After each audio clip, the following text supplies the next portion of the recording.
Asfaltos de Guatemala Sociedad Anónima y Pavimentos de Guatemala Sociedad Anónima son las dos empresas de 14 constructoras señaladas por el Ministerio Público y la Comisión Internacional contra la Impunidad en Guatemala de pagar sobornos al exministro de Comunicaciones Alejandro Sinibaldi. Ambas constructoras participaron en el concurso publicado en Guatecompras el 17 de marzo del 2017 para la reparación de la pista del Aeropuerto Internacional La Aurora. El concurso finalizó el 19 de mayo pasado. El contrato fue adjudicado a Pavimentos de Guatemala Sociedad Anónima por 55.659.793 quetzales. El Ministerio Público señaló a dicha empresa de pagar sobornos por más de 16 millones de quetzales, montos identificados en 106 facturas en el periodo entre el 2012 y 2015. Montos que fueron facturados a nombre de la constructora Benelli Sociedad Anónima y a la constructora y agropecuaria El Florido Sociedad Anónima, empresas perfiladas de cartón por la Fiscalía. Además, identificaron que el contador Douglas Paredes llevaba el control de los pagos, en el que señala que la constructora dio el 15% en comisiones. Las facturas fueron emitidas por servicios no realizados, indicó el Ministerio Público. Asfalwa de Guatemala también es señalada por el pago de sobornos, en el que se identifican más de 12 millones pagados entre el 2012 y 2014. Comisiones que también fueron dadas a las dos empresas de cartón que la Fiscalía vincula al exministro. Pavimentos de Guatemala tiene operaciones desde el 2005, en el que se le han adjudicado 269 contratos, que representan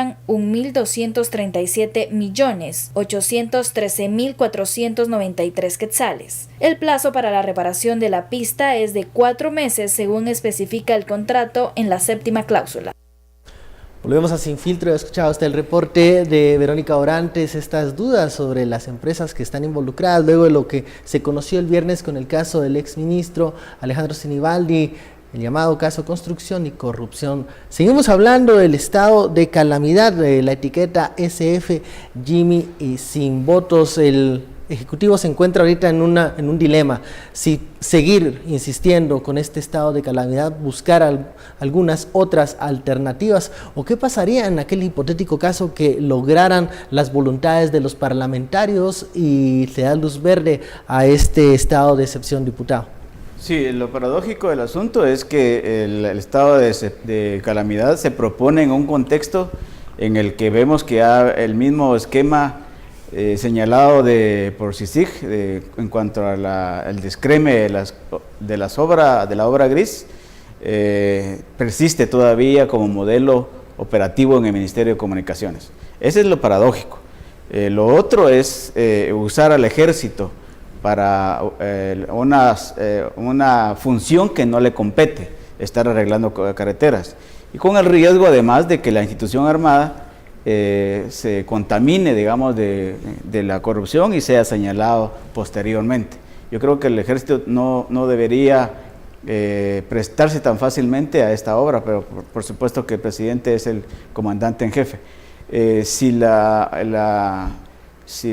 el estado de calamidad se aprobara y después salen contaminados todos, eso va a ser un desastre para el gobierno, porque ahorita tiene el beneficio de la duda de parte del sector privado y de algunos elementos de la Cámara de la Construcción y de la Cámara de la Industria, pero no así por parte de quienes son los vigilantes de sociedad civil y de varios diputados. Bueno, cuando hay río revuelto, ganancia de pescadores, dice el dicho. Vimos como un diputado hoy presenta una iniciativa para no pagar el impuesto de circulación, sí, hasta que se rescate la red vial. Hay de todo tipo de iniciativas, ¿no? ¿Qué nos dice esto del momento que se está viviendo en el Congreso de la República? Ya se sabe que las carreteras son un objetivo en este momento y están saliendo iniciativas alrededor de ese tema, algunas con propuestas y otras que uno dice ¿qué está pasando? Es que es una propuesta muy populista, porque miren, a ver, venía a decir no pagar el impuesto de circulación. Para empezar, el tema lo que se recauda por concepto de impuesto de circulación de vehículos en comparación con el impuesto de distribución de combustible, que es el que de verdad se debería estar ejecutando en el gasto de carreteras, es muy pequeño. Es una propuesta pues para hacerse el chilero en una coyuntura particular. 800 millones y solo dan 500. Sí. O sea, mientras que en el impuesto de circulación de distribución de combustibles, ese es el impuesto que en teoría Debería estar destinado para se eso. le asigna directamente a Covial para el mantenimiento Pero de que las vemos que carreteras. en el modelo no llega a su objetivo. Porque para empezar, Covial es un fideicomiso, no se puede fiscalizar, no sabemos cuáles son las negociaciones internas de Covial. Digamos que ese es como ese pantano negro, en donde ahora estamos empezando a ver que efectivamente es un pantano más negro de lo que pensábamos. Entonces, yo creo que aquí deberíamos de estar discutiendo esas alternativas intermedias, por ejemplo. Como tenemos una crisis y como el modelo actual que es demasiado restrictivo, pone demasiados candados, busquemos alternativas intermedias. Por ejemplo, ok, te voy a dar cheque en blanco para gastar, pero te voy a poner una comisión de fiscalización a la par. Y esa comisión de fiscalización tiene la capacidad de vetar cualquier compra que hagas. Ahí hay una alternativa. Otra alternativa, juguemos con los plazos. Otra alternativa, identifiquemos específicamente cuáles son los contratos que hay que reducir su alcance, limitar o adecuarlo o decrecentar su monto, que específicamente el Congreso se pronuncie sobre esos contratos para darle un respaldo jurídico al Ministerio y que sobre ello se pueda contratar el día de mañana mantenimiento, pero hacerlo concreto, específico, porque si no yo le estoy dando un cheque en blanco para que hagan lo que quieran. Y que el Ministerio de Finanzas también aclare qué partidas van a ser sacrificadas en esos movimientos financieros que van a hacer. Pero entonces yo digo, cuando hay una propuesta concreta, específica como la que ustedes plantean, no hay chance a la arbitrariedad y a que exista o se cuele un corrupto por ahí. Entonces, no es tanto que no hay chance. Si no se presenta, pareciera que están buscando que exista esa posibilidad para hacerle el favor a alguien.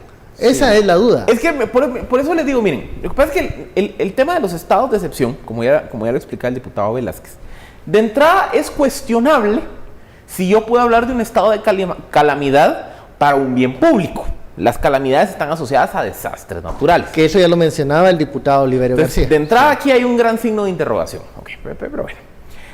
El segundo problema de carácter político y de percepción es que cualquier cosa que huela a estado de excepción, por el historial que hemos visto en los últimos 10 años en este país, es una receta de corrupción.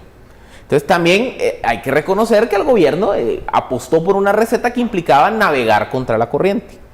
Pero tercero, y para terminarla de amolar, es pasar otra vez, o sea, venir a pedir un cheque en blanco, cuando no deberían de estar pidiendo un cheque en blanco, deberían de estar diciendo, mira, flexibilízame el gasto en estos puntos. Déjame revisar estos 3 contratos, déjame limitar estos otros, déjame reducir el plazo de contratación en estos otros. En estos 3 contratos, como si necesito hacer una licitación, reducime el plazo. O en estos otros, como de verdad necesito hacer una intervención inmediata, solo para estos 2, déjame saltarme la ley de contrataciones, pero a la par poneme una comisión de fiscalización que vaya a ver que efectivamente todo se esté haciendo bien, que no esté sobrevalorado, etcétera, etcétera. Y si cometo un error, que la comisión no me pueda vetar. Esa era la alternativa. Lo que pasa es que implicaba meterle más tiempo, más planificación, más cabeza, más detalles, más controles, o sea, más cabildeo. Más cabildeo. Ahora, si se presenta, por ejemplo, una propuesta alternativa de UNE, aquí también se cae un poco con qué solvencia tiene la Unidad Nacional de la Esperanza para presentar propuestas de fiscalización y de controles, cuando en su gestión, en su administración, ya lo hablamos acá, se hicieron cosas y se hicieron las cosas mal, y ya vemos los resultados.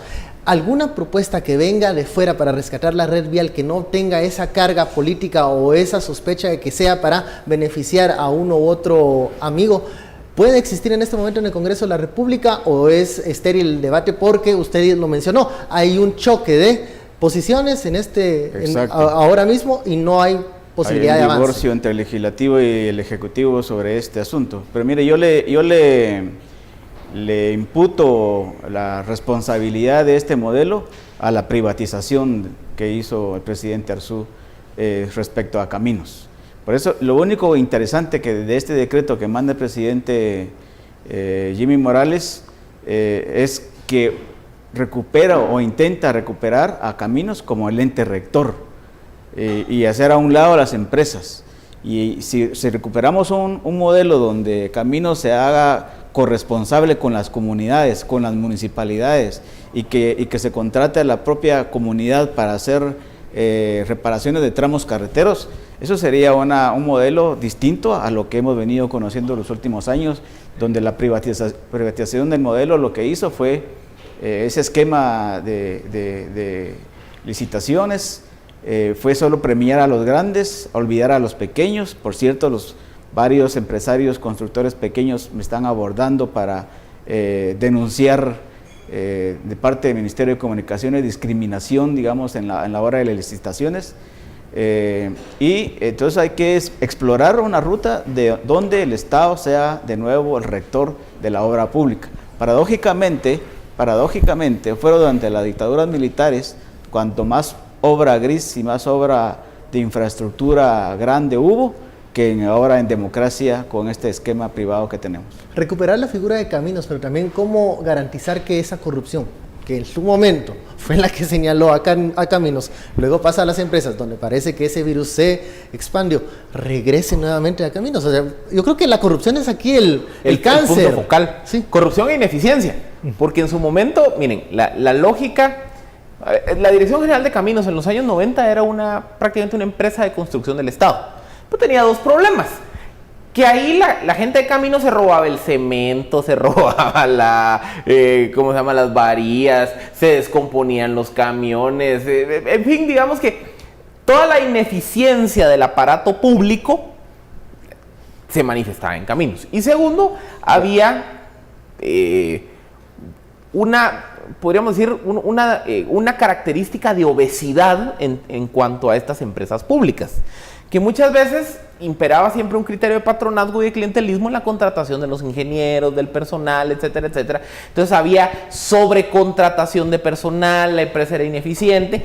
Por eso la lógica en los 90s, y no es de Álvaro Arzú, es de toda América Latina, porque eso pasó en todo el continente, fue decir la privatizadora. Que la institución, es que no es privatización, es el carácter subsidiario, es la subsidiariedad. El carácter de subsidiariedad es decir, bueno, Estado, tú quédate con las funciones de control, de regulación, normativa y de financiamiento. Y la función de ejecución se la subcontratas a un ente privado. Pero para que ese modelo funcionara, porque ha funcionado muy bien en otros países, en Costa Rica, en Chile, en Uruguay, la clave eran las 4 funciones: normativa, control, fiscalización y financiamiento. Aquí el problema es que el control se ha quedado pache.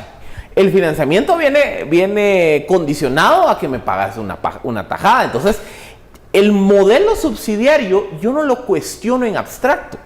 Yo lo que cuestiono es que la corrupción se comió la capacidad del Estado de ejercer las funciones que en teoría le debían haber quedado a él.